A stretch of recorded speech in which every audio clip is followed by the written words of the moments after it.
주님의 평화가 함께 하길 바랍니다. 앞뒤로 인사하시고, 여러분들 추수감사주일인데 특별히 성가대에서 찬양을 해주셔서 감사드리고요.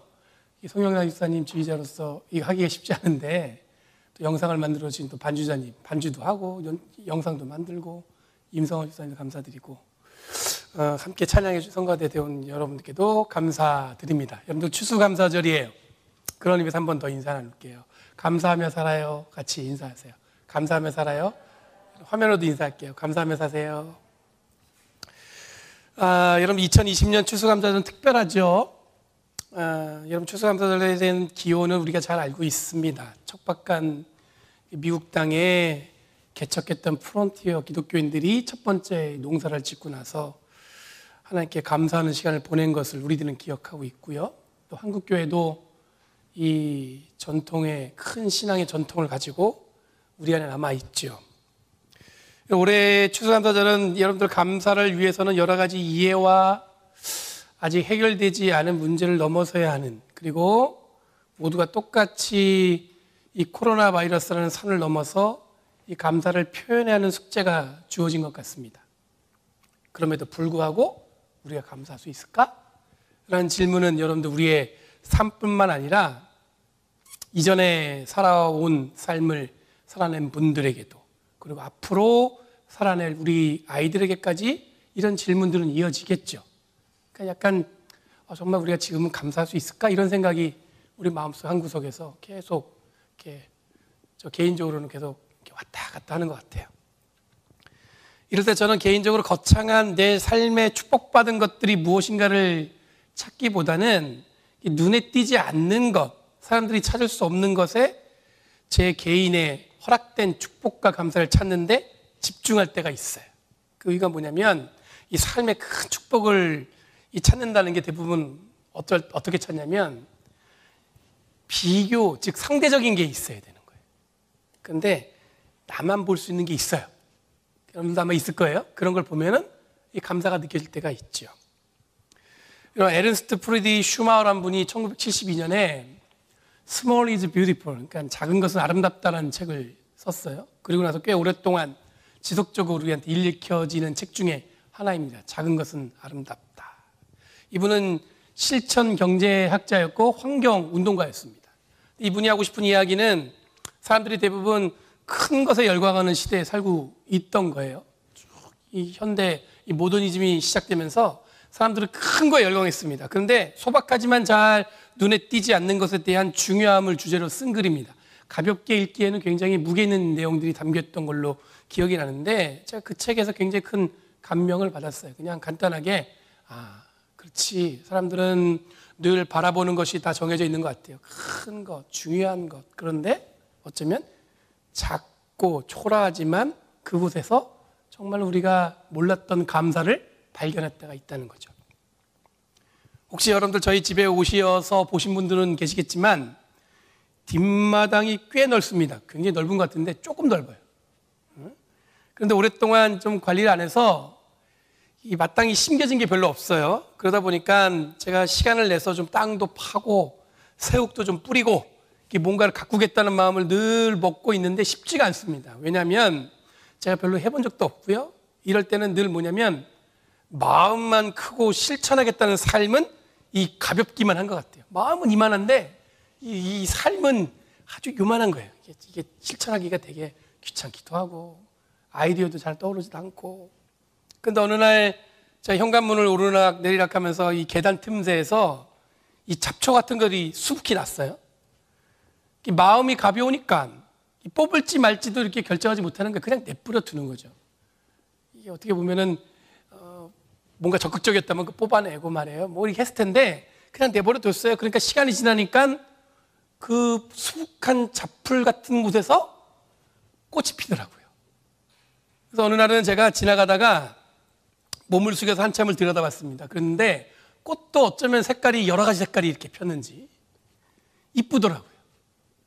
그래서 작고 이쁜 들꽃이 제법 제 가벼운 마음에 이 거창한 꿈을 꾸게 만들었어요. 뭐냐면 봄이 오면, 반드시 지금 아니에요, 지금. 봄이 오면 흙을 파고 새 흙을 부어서 내가 아름다운 정원을 꾸며야겠다.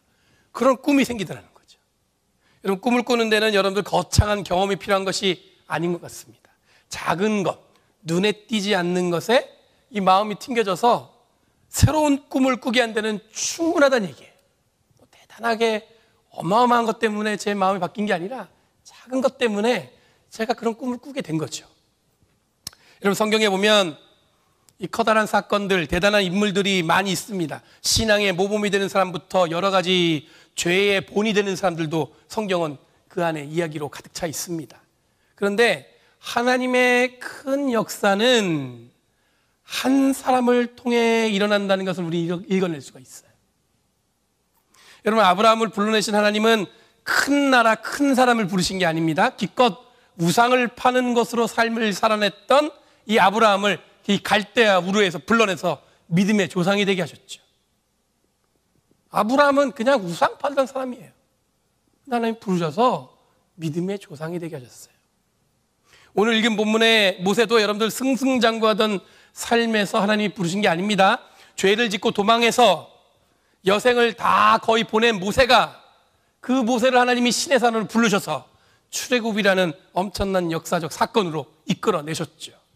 여러분, 예수님 한 분도 온 세계를 구원하신 분이시고, 신약 성경에서는 바울이라는 한 사람 때문에 교회는 지금까지 이루고 있어요. 바울의 사역 때문에 오늘날 교회는 여러분 전 세계로 전해져서, 복음이 전해져서 교회가 세워지고 이 땅에도 여러분 세워진 것이겠죠. 하나님이 역사하신 데는 큰 것, 대단한 것, 승승장구한 것, 유명한 것이 아니라 부족하고 약하고 깨지고 무너졌던 한 사람만 있어도 하나님의 역사는 우리가 생각하는 이상의 일들을 만들어 가신다고 보시면 될 것 같아요. 여러분, 이런 마음을 가지고 계시다면 지금 저와 여러분의 삶은 아브라함이나 모세나 바울보다도 더 훨씬 근사한 삶을 살아내고 있는 것이겠죠. 여러분, 아브라함은 여러분 죽음이 두려워서 아내를 누이라고 속였습니다. 그리고 모세는 하나님의 부르심에 나이도 먹고 말도 못한다고, 그러니까 애굽에 갈 수 없다고 얘기했던 사람입니다. 바울은 이 승승장구하던 삶을 여러분 한순간에 바닥에 떨어졌던 이 폼나는 배경에 비해서 말도 더듬거리고 늘 지병이 있었고 외모도 그렇게 호감적이었던 사람이 아니었다고 기록하고 있어요. 그렇게 보면 우리들은 지금 가지고 있고 하고 있고 우리들이 꿈꾸는 것들은 그렇게 가볍지 않다는 생각이 들어요. 오늘 본문은 모세가 출애굽한 이후에 광야에서 40년을 보낸 다음에 마침내 가나안 땅으로 들어가기 직전에 이스라엘에게 선포한 설교 말씀입니다. 여러분, 모세 자신은 정작 가나안 땅에 들어가지 못하는데 그런 가운데 이제 새롭게 시작할 가나안 땅의 삶을 기대하는 이스라엘에게 모세가 하나님의 말씀을 선포하고 있는 거예요. 우선 오늘 읽은 본문에 보면은 모세가 이스라엘을 향해서 뭐라고 얘기하냐면 너희들의 하나님이라고 얘기해요.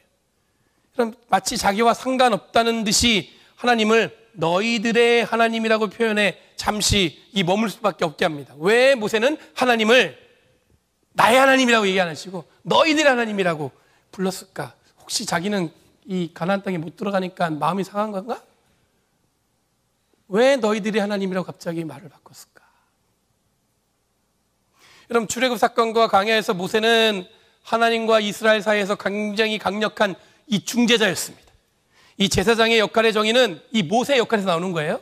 그래서 여러분, 예수님 이미 오시기 전에는 제사장들이 여러분들 성전 안에서 모든 이스라엘 백성들이 하나님께 나아가려면 누굴 통해서요? 제사장을 통해서 가야 되는 건데 그 모델이 누구예요? 바로 누구예요? 모세였던 거죠. 모세는 단연 하나님과 이스라엘 사이에 중재하는 이 중재자로서의 이 강력한 위치를, 그 역할을 소유했던 사람이었습니다.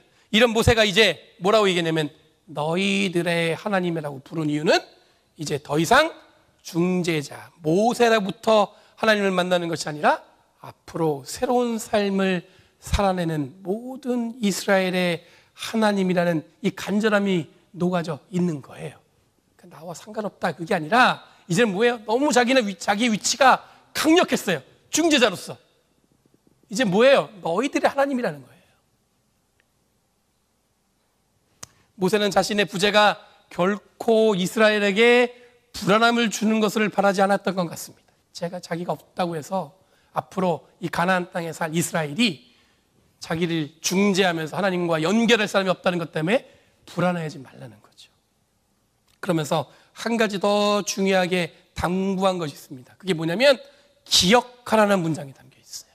오늘 읽은 성경에 우리는 새번역 성경에는 뭐라고 번역했냐면 잊지 않도록 하십시오라고 번역을 했어요. 이것은 여러분 짜카르라는 단어를 히브리어를 번역한 건데, 이 짜카르는 명사로 쓸 때는 남자란 뜻이에요. 근데 동사로 쓰면은 기억하라는 문장으로 바뀝니다. 여기서 남성형 동사라는 점에서 여러분들 권면이 아니라 이거는 기억하라, 이 얘기는 무슨 얘기냐면 뭐냐면 굉장히 강력한 명령이에요. 잊지 말라는 거예요. 절대로 반드시 기억해야 된다는 거예요. 지금 모세가 이스라엘에게 전하는 설교는 이런 강력한 명령입니다. 무엇을 기억했냐면은 종살이하던 그때, 애굽에서 종살이했을 때 하나님이 그것을 구원하신 것을 기억하라는 거예요. 두 가지가 담겨져 있어요. 두 가지를 기억하는 거예요. 첫 번째, 종살이했을 때. 뭐예요? 가장 어렵고 고난스럽고 고통스러울 때 기억하라는 거예요. 근데 그 어렵고 고난스러울 때 누가 구원하신 거예요? 하나님이 우리를 구원하셨던 걸 기억하라는 거예요. 앞으로 살아갈 땅은 정말로 이 가나안 땅은 좋고 훌륭한 땅이라고 얘기하고 있습니다. 그런 곳에 살면서 반드시 잊지 말아야 할 건 뭐냐면 뭐 여러 가지로 다 좋아요. 먹을 것도 많고 모든 게 다 풍요로운 나라예요. 광물도 많고 모든 게 완벽해요. 근데 그러다 보면 여러분들 물질적으로 풍요로울 수 있어요. 그런데 반드시 기억할 건 뭐냐면 고난스러웠을 때를, 출애굽하기 전에 노예로 살았던 삶도 기억하고 광야 상일에서 고생스러웠던 것도 다 기억하라고 그래요. 잊어버리라고 얘기하잖아요. 다 기억하라고 얘기해요. 그리고 그 고난 속에서 구원하신 분이 누구예요? 하나님이란 사실도 반드시 기억하라고 얘기하고 있습니다. 그러니 모세가 이 한 사람이 기억하라는 명령은 우리를 구원하신 하나님이 누구이신지 분명하게 기억하고 고백해야 한다고 이야기하고 있습니다. 여러분 누가복음 17장 11절 19절 말씀에 보면 오늘 읽지 않았지만 10명의 나병 환자가 등장합니다. 당시에 나병은 가장 큰 질병 중에 하나였습니다. 우리들도 기억하기로는 최근까지 나병, 즉 한센병은 여러분들 전염병이라고 생각해서 이 나병 환자들만 모여 사는 마을이 있었어요. 한국에도 여러분들 보면 굉장히 대표적인 게 소록도, 여러분들 혹시 한국에 방문하시면 예전에는 그 길을 배를 타고 갔어요. 근데 이제 다리가 연결돼가지고 차로 갈 수 있어요. 차로 가서 쭉 소록도로 갈 수 있는데 이 정말 아름답습니다. 그 섬은. 근데 그 소록도는 우리가 기억하기엔 누가 살던 곳이에요? 한센병 환자들이 모여 살던 곳이죠. 일본 사람들이 한센병 연구를 위해서 그쪽에 몰아넣고 거기서 인체 실험을 했어요. 그래서 가보시면 일본 사람들이 평생 살려고 아름답게 일본식 정원도 아름답게 꾸며놨고요. 또 아직도 거기서 살아 남으신 분들이 열심히 거기서 삶을, 공동체를 꾸리고 있죠. 그만큼 여러분들 우리가 최근에 경험한 시대에도 한센병은 그렇게 우리에게 공포스러운 질병으로 느껴졌는데 그 당시에는 어떻겠어요? 굉장히 공동체를 위협하는 질병이었습니다. 그래서 이들은 성 안에, 마을 안에서 살 수 없고 성문 밖, 그러니까 마을 밖에서 벗어난 자기들만의 공동체를 꾸릴 수밖에 없었습니다. 근데 마을에 함께 살 수 없는데 여러분 한 가지 예외적인 규정이 있었어요. 뭐냐면 먹을 것을 구하기 위해서 마을에 들어올 수 있었단 말이에요. 그런데 그냥 들어오지 않고 멀리서 소리를 지르는 거예요. 지금 나병 환자들이 지금 마을에 들어간다는 거죠. 그 소리 지름의 소리를 듣고 사람들이 어떻게 하냐면 그 자리를 다 피하는 거죠. 누가복음 17장에도 10명의 나병 환자들이 소리를 지르면서 마을에 들어올 때 예수님을 만났습니다. 이들이 예수님을 보자마자 뭐라고 얘기하냐면 우리를 불쌍히 여겨달라고 소리를 지릅니다. 그때 예수님이 뭐라고 말씀하시냐면 가서 제사장들에게 몸을 보이러 가면 가는 중에 다 치유될 것이라고 예수님이 말씀하세요.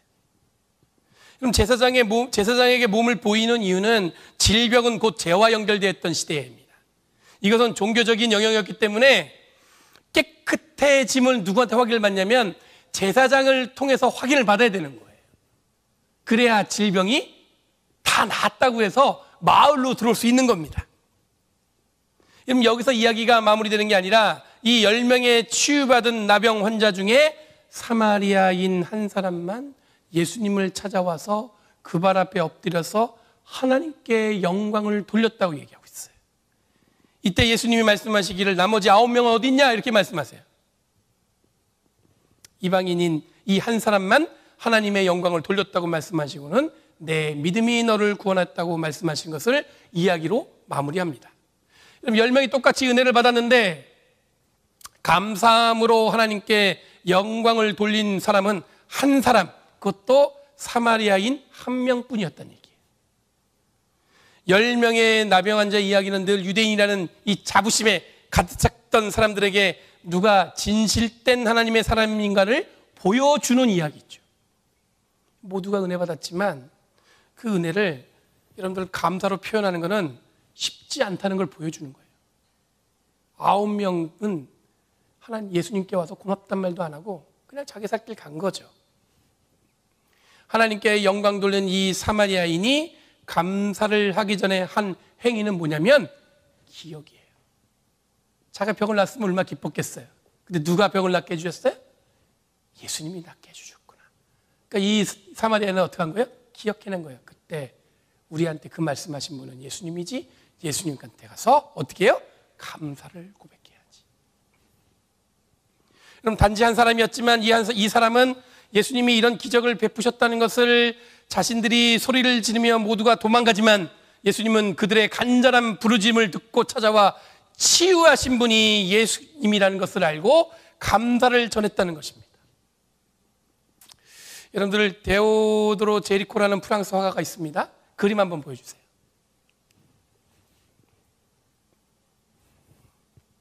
오래 볼 그림은 아니에요. 왜냐면 굉장히 이 제리코라는 화가는 그림이 우울해요. 바꿔주세요. 제 얼굴이 더 화날 거예요. 그럼 이분이 그린 그림 중에서 메두사의 뗏목입니다. 방금 보신 게 뭐냐면 당시에 메두사라는 프랑스 군함이 400명의 선원을 태우고 식민지로 출발했는데 이게 암초에 좌초가 된 거예요. 그래서 구명보트에 250명이 타고 급하게 만든 뗏목에 150명이 탔는데 표류하다가 결국엔 15명만 살아남아요. 400명 중에 15명만 살아남아요. 근데 그 메두사의 뗏목이 유명해진 것은 뭐냐면 구조된 15명이 이야기한 증언 때문입니다. 거의 400명이나 되는 사람들이 살기 위해서 벌였던 끔찍하고 잔인한 소식이 살아남기 위해서 막 인육도 먹고 막 여러 가지 일들을 한 거예요. 프랑스와 유럽의 전역에 굉장히 큰 충격에 빠뜨려지게 하죠. 단지 15명이 살아남았는데 이 15명은 이 끔찍하고 잔인한 시간을 보내고 살아남은 것입니다. 이때 이 테오드로 제리코라는 이 화가는 이 충격적인 이야기를 그림으로 그리기로 결심을 해요. 단순히 살아남은 15명을 뗏목에 탄 것을 그림을 그린 게 아니라 이 잔인하게 살아남은 이 사람들의 이 처참함을 생생하게 그리기 위해서 오랫동안 이 사람은 그림을 완성하기 위해서 뭘 연습했냐면 시체를 그리는 것을 연습을 해요. 심지어 불법을 저지르면서 시체 안수소에 있는 그 시신을 자기 집에다 갖다 놓고 시신이 부패하는 과정을 갖다가 관찰하면서 그림을 그려내요. 약간의 이 광기가 느껴지는 행위를 통해서 마침내 아까 잠깐 봤던 그 그림이 완성된 겁니다. 이렇게까지 그림을 그린 이유는 뭐냐면 이 제리코 자신이 충격을 받은 것도 사실이고 한 가지 더 중요한 건 뭐냐면 모두가 잊지 말고 기억해야 한다는 생각에서 이 그림을 그리기로 결심했다는 거예요. 그러니까 더 처참하고 생생하게 이 그림을 그려야겠다는 이 마음에서 이 제리코가 그 시신을 광기 어리듯이 집착해서 그려내서 결국에는 뭐냐면 이 그림을 완성한 겁니다. 여러분 아무리 고통스럽고 힘든 것들이 자연스럽게 잊혀진 것도 나쁘지 않죠. 그 트라우마에 빠져서 어쩌면 여러분 그것 때문에 오랫동안 상처가 남으면 문제가 될 수 있겠지만 반드시 기억함으로 다시는 그런 일이 없도록 하는 행위도 중요하다고 볼 수가 있습니다. 그리고 새로운 일을 위해서 한 걸음 내딜 수 있는 힘을 기억을 통해서 시작할 수 있는 것이지 무조건 잃어버린다고 해서 새로운 일을 한다는 것은 여러분 처음에 실수를 반복할 수 있는 여지를 주게 됩니다. 여러분 이와 비슷한 사건이 한국에서 여러분 세월호 사건을 통해서도 우리가 경험했죠. 우리가 잊지 말자고 하는 이유는 정치적으로 이용한 사람도 있고 여러 가지 이유가 있겠지만 딱 한 가지가 있는 것 같아요. 뭐냐면 그때 그 아픔을 잊지 말자는 거죠. 그런 일들이 다시는 일어나지 않기 위해서 잊지 말자는 것은 저는 적극적으로 동의합니다.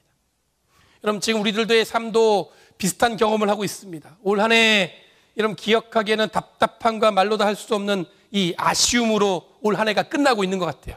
2020년 왠지 여러분들 평생 잊혀지지 않을 것 같죠. 여러분들 2차 세계대전을 겪었던 이 경험이나 코로나 바이러스로 경험한 이 올 한 해의 충격의 여파가 비슷하다고들 얘기합니다. 이 마음은 이 빨리 시간이 지나서 이게 다 잊혀진 다음에 일상으로 돌아가는 것을 간절히 바라지만 우리들은 이 지점에서 분명히 기억해야 할 것들이 많은 줄 믿습니다. 우리들이 무엇을 간과했고 어떤 행위로 이 어려움은 더 크게, 더 어렵게 만들었으며 이 어려움을 통해서 드러난 우리들의 모자람은 무엇이었는지를 기억해야 합니다.